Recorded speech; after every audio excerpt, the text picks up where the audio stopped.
Welcome to the Numerology and Astrology for the 3rd of November 2022. If you add all those numbers together, you get the number 11.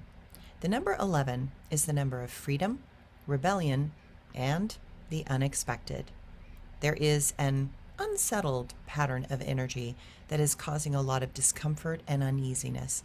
This number is called a mastery number, meaning that it is always those patterns that are unique and unusual that end up helping us in coping with such times of crisis and chaos. We may see those that are ambitious and need attention, that will say and do things that are designed to be as flamboyant as they are flagrant. This number can cause those on the edges to fall off those edges, and those that used to never be on the edge to feel as if they are there for the first time. The way out of the chaos that this number brings is to seek a spiritual door rather than trying to make sense out of what is happening. Sometimes insane moments will not make sense to anyone sane. And those living in the chaos of their own distortions and mind will feed on such internalized energy in such a way that they will continue to pull things out of clarity to match the delusions they have created within. I have learned that each of us live in our own perceptual bubble, and that type of reality can be difficult to maintain in a domain where others are in so many various perceptual bubbles. This is also the number of travel, and travel opens us to the experiences and insights of other cultures, countries, and ways of life.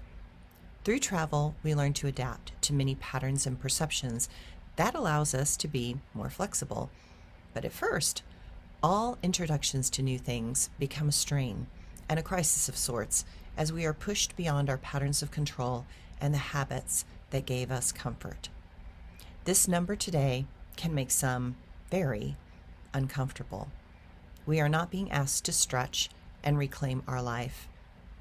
We are being asked to stretch and to reclaim our life, not the one that our ego created. That will require willingness to risk and become very uncomfortable. But the layers, when stripped away by the normal adaptive requirements of life, will allow our authentic self to emerge from the cocoon of protection that we created, and that is a very good thing. The astrology for today. The moon in Pisces is making us need to get away. Escape, on any level, seems a wiser move than sitting with the emotions that are unfolding currently. It is funny how when we do anything different and we get out of our routines and patterns, that what has been buried in the boredom and repetition of behaviors will automatically surface. I learned this in personal growth workshops in the 1980s. If you want people to have a spiritual experience or any form of awakening, all you have to do is to take them away from their patterns. Brains love newness, but that newness will also expose what any person has not been addressing. It seems to always happen when any of us are put under even the smallest of stresses. In the 1980s, personal growth workshops were a relatively new phenomena.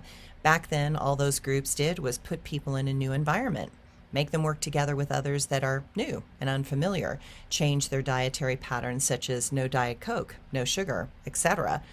Change sleep patterns, meaning you woke them up to see the sunrise or do something in the darkness of the night, and all sorts of things would get revealed.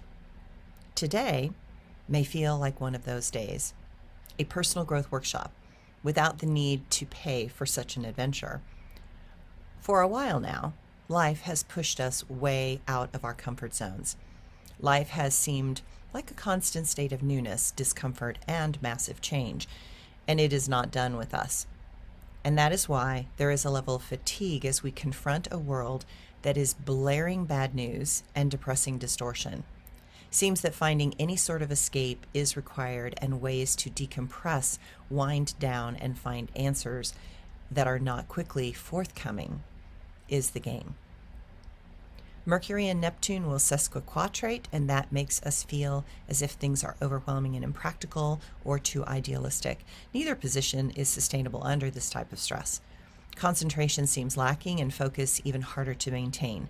There is a restlessness with Jupiter and Venus in a square. We may want what we want, but the longing seems to just be beyond our grasp. Perhaps allowing some small indulgences will improve the mood and allow a deeper meaning to unfold for the experiences that are causing the vulnerability that seem to be escaping their confines of our control patterns. There is a fear in overreaching. There is an underlying discontent that requires us to notice how our previous choices, while necessary at the time, are now woefully inadequate for us to move towards a more fulfilling life. But all things new are notoriously unstable. That is why learning to manage our reality when it moves into chaotic states requires us to look before we leap and to do our best to remain still when we want to run. Thanks, everyone.